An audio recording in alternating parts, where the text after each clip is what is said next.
Tonight's story is called 7 Dogs and 0 F's, a cozy bedtime story just for you. You steer your car carefully into the driveway, the crunch of gravel beneath the tires marking your return. You let the engine idle for a moment, then slip the gear into park. The headlights spill across the familiar outline of your home, glowing in the soft evening light. You pause, hands resting on the steering wheel, just breathing. 1 breath in, 1 breath out. The day has been long, filled with all the little obligations that stack and stack until they form a tower you can barely see over. Work deadlines, errands, the endless hum of responsibility. But here, in this moment, in the stillness of the driveway, you feel the weight beginning to lift. You turn off the ignition. Silence falls, interrupted only by the soft tick of cooling metal and the faint chorus of crickets in the night. Gathering your bag, you push open the door. The evening air greets you, cool and earthy, with the faintest scent of jasmine. The porch light flickers on automatically, bathing the entryway in a golden glow. You climb the front steps slowly, like each footfall is a signal to your body that it's time to shift from the outside world to your own. The key slides into the lock with a familiar click. The door opens, and instantly, home. A wave of warmth greets you. The soft scent of cedarwood and last night's vanilla candle lingers faintly. The air feels lived in, safe, yours. You toe off your shoes by the front door. Your feet sigh with relief. The floor beneath you feels grounding, each step pulling you back into rhythm. The lamp casts a warm amber light across the living room, a blanket draped on the couch, a stack of books resting on the table. Imperfect, but perfectly yours. You set the kettle on in the kitchen, the click echoing gently. Soon tea, soon warmth. As the water heats, you light the fireplace. The flames catch quickly, crackling, filling the room with flickering gold. You sink into the sofa, letting the glow wash over you. Your shoulders release. Your breath deepens. You take your first sip. The creamy tea warms your mouth, your throat, your whole body. The fire crackles. The blanket is soft against your skin. Coco, your dog, shifts, sighs, then settles against your feet. Your shoulders loosen. Your eyelids grow heavier. You let yourself sink deeper into the cushions. And then, a sound. At first, barely there. A faint rustle, like leaves stirred by the wind. You pause, listening. It comes again, louder this time. A scrape, a shuffle. Not the wind, not a bird. Something bigger. Your eyes flick toward the back garden. The night outside is still, but you know, without question, you are not alone out there. The sound comes again. A rustle, a thump, then something like a muffled snort. You set your mug down carefully, listening. Your cozy cocoon of fire and tea suddenly feels very fragile. You rise, slip your feet into the garden boots waiting by the door, and push the screen door open with a gentle squeak. The night air greets you, cool and earthy. The moon sits high, pale light falling across your back garden. At first, everything looks as it should. The lemon tree, the small patch of petunias that you just tended last weekend, the neat line of the fence standing proud. But then, movement. Two shapes, large and lumbering, where no shape should be. Your heart sinks. Dogs. And not your dog. Two giant dogs barreling across the yard, tails wagging, paws pounding the soil. Their bodies move with the unstoppable joy of animals who have found forbidden treasure. The hole in the fence, a hole you didn't know was there, has been discovered and conquered. The first dog, black and white spotted, races towards your lemon tree. He lifts his leg proudly as if blessing it in some sacred ceremony. The second, heavier, darker, more muscular, plows through the petunia bed as though it were soft grass made just for him. Dirt flies, flowers flatten. You stare in disbelief. Of course this is happening. You had pictured a quiet night, a book, a blanket, a mug of tea. Instead, this circus. You almost laugh, though it comes out more like a sigh. Still, there's no time to waste. You step forward, calling out softly, "Hey, easy now." The dogs pause, only long enough to wag their tails at you. Mouths open, tongues flopping happily. Then, as if to prove their independence, they resume their mayhem. The spotted one darts towards the porch, skidding across the deck, nails clicking against the wood. The big one barrels after him, muscles rippling under short fur. And then, before you can even shout, they're inside. Straight through your open screen door as if they've just been invited to a party. You follow, boots thudding, half tripping over yourself as you scramble to catch up. Inside, chaos blooms. The black and white dog launches onto your couch, bouncing once, twice, then leaping off again as if the cushions were a trampoline built just for him. He races down the hallway towards your bedroom. The big one, the one easily tipping over 150 pounds, finds his way to Coco's food bowl. He dives in with gusto, inhaling kibble as though he's been starved for weeks. Coco herself sits frozen on the rug, eyes wide, ears back, staring at the intruder, demolishing her dinner. Her horror is silent but unmistakable. How dare he? You stand in the doorway, boots muddy, blanket sliding from the sofa, tea cooling on the table, and all you can think is, so much for a quiet evening. You try to calm your voice first. The one you've used with Coco when she was a puppy. Low, soothing, encouraging. Okay, friends, time to go. Out we go. Come on now. The dogs glance at you, wag their tails, and promptly ignore you. The big one gulps down the last of Coco's food, licks the bowl, then turns to sniff the bookshelf. The spotted one bursts out of the bedroom, a throw pillow in its mouth, his eyes sparkling with mischief. You switch tactics, the firm voice. Out! Out! Now! The dogs hesitate for a split second, and then, as if you said, "More fun, please," they split in opposite directions, one darting towards the kitchen, the other one back into the bedroom. You press your hands to your temples. Breathe. Try not to scream. It's not working, and so you get clever. You stride to the front door, fling it open wide, then the back door, another path to freedom. 2 exits, plenty of opportunity. Go! You shout, gesturing like a traffic director. And miracles of miracles, they obey. Sort of. The black and white one bolts out the front, tail wagging, nose to the ground, as if the entire neighborhood is his to explore. The big one thunders back out into the yard, crashing through the grass until he reaches the hole in the fence. You slam the door shut behind them, your chest heaving, your heart pounding, your boots still wet with garden dirt. Silence. At last, you close your eyes, take one deep breath, and then another.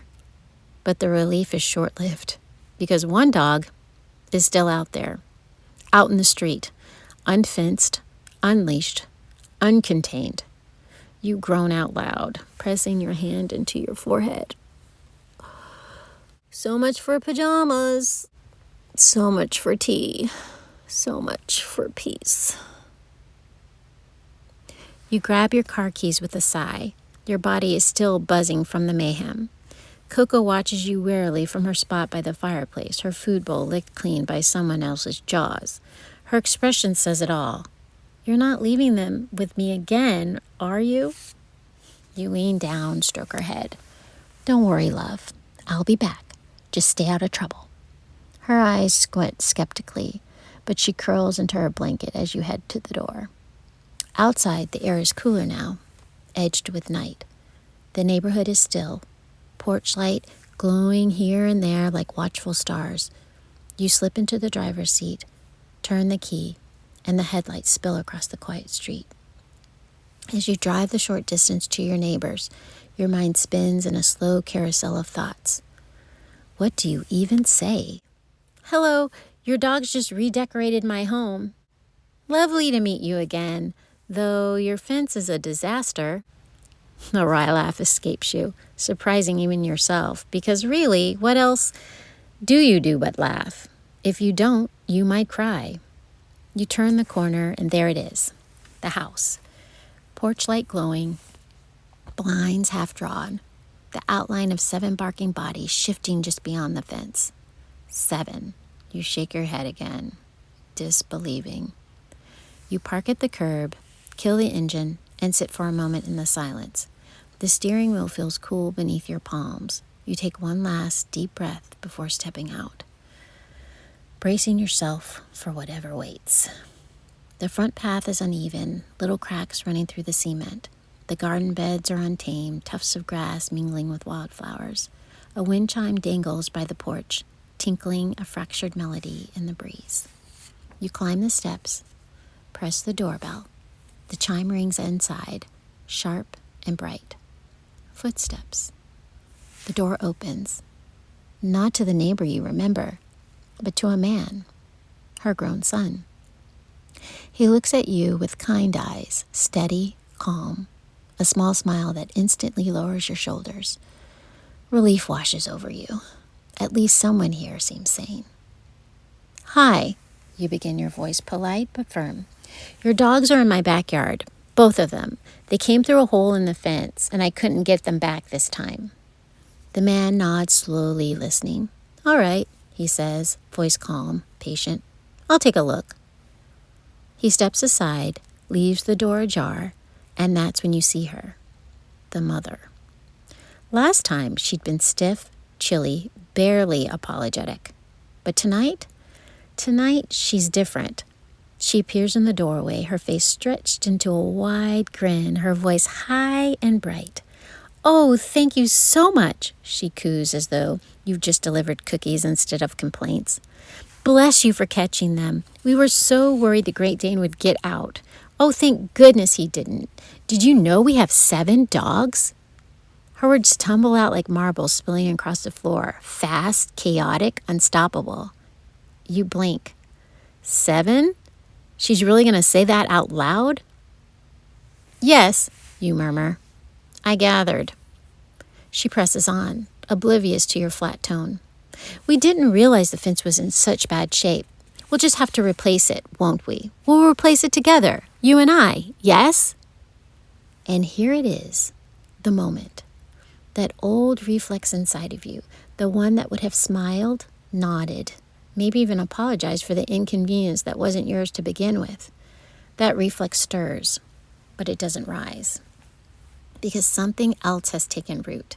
That new energy your friends whispered about, that sharp, clean truth, you have 0 F's left to give. So you straighten. Your voice is calm, even, crisp. No, you say. The fence was strong before you moved in. Your dogs broke through. You'll be replacing it. Not me. The son blinks, nods once as if to say, fair enough. The mother's smile falters. For a brief second, she looks almost human. You continue.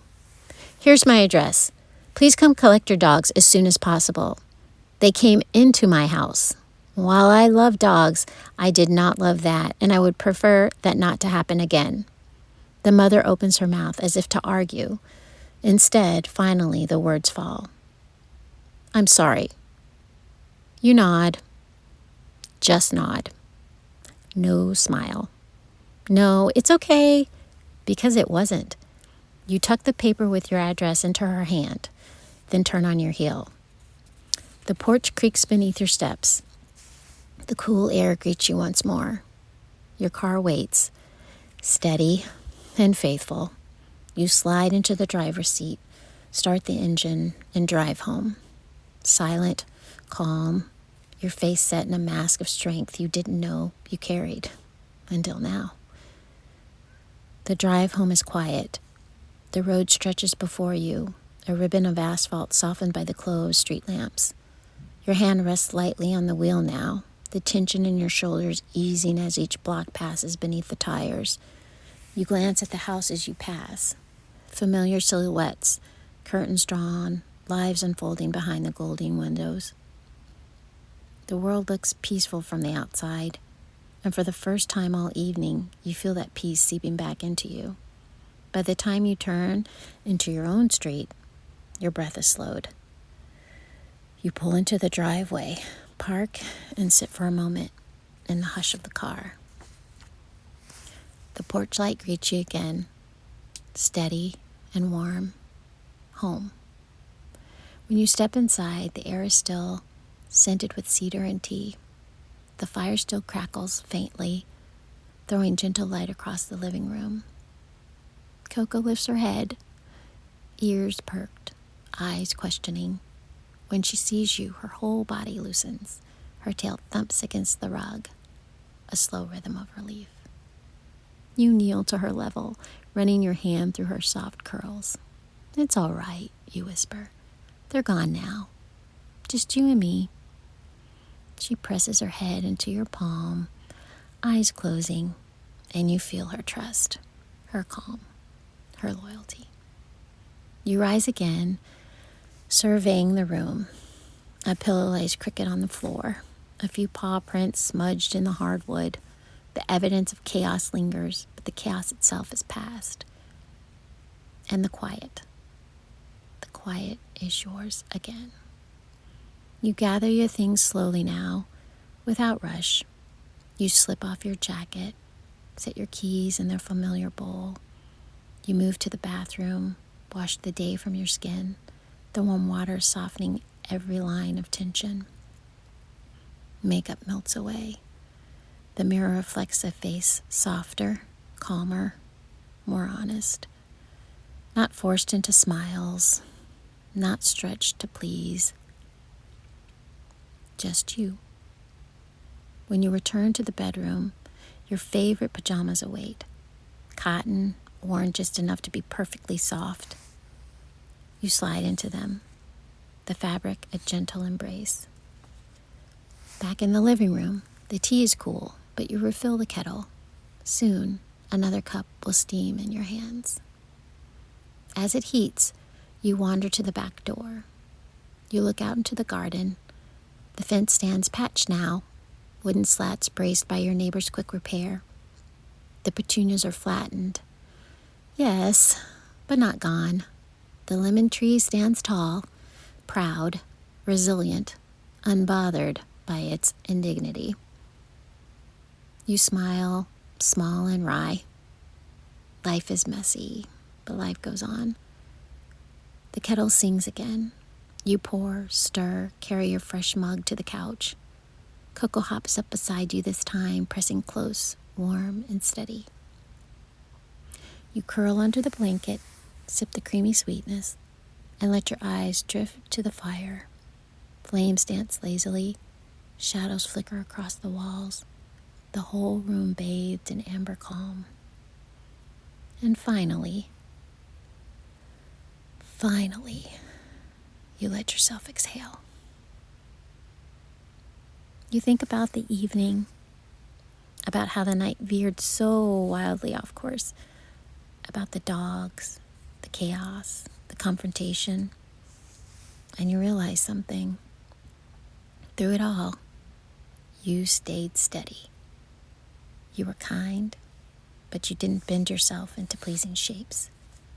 You didn't offer a smile you didn't feel. You didn't say it's fine when it wasn't. You stood in your truth, calm, direct, unapologetic. There's strength in that, a strength you didn't always have, a strength you've grown into step by step, year by year. You sip your tea, the warmth spreads through you, liquid comfort. Coco sighs beside you, already drifting, her paws twitching in the beginnings of a dream. You lean back against the cushions. The blanket hugs your shoulders. The fire hums its soft lullaby. And you feel it. The quiet pride of knowing you faced what came. You handled it with grace. And now you're home. Safe, held, at peace. You let your eyes grow heavy. You feel the weight of your body sinking into the sofa, every muscle loosening, every thought slowing. The tea warms your belly. The fire warms your skin. Coco's steady breath warms your heart. There's nowhere to go. Nothing to do. Only this moment. And in this moment, there is peace. A smile tugs at your lips, not forced, not for anyone else, just for you. A smile for the woman you've become. A smile for the mischievous girl still inside you.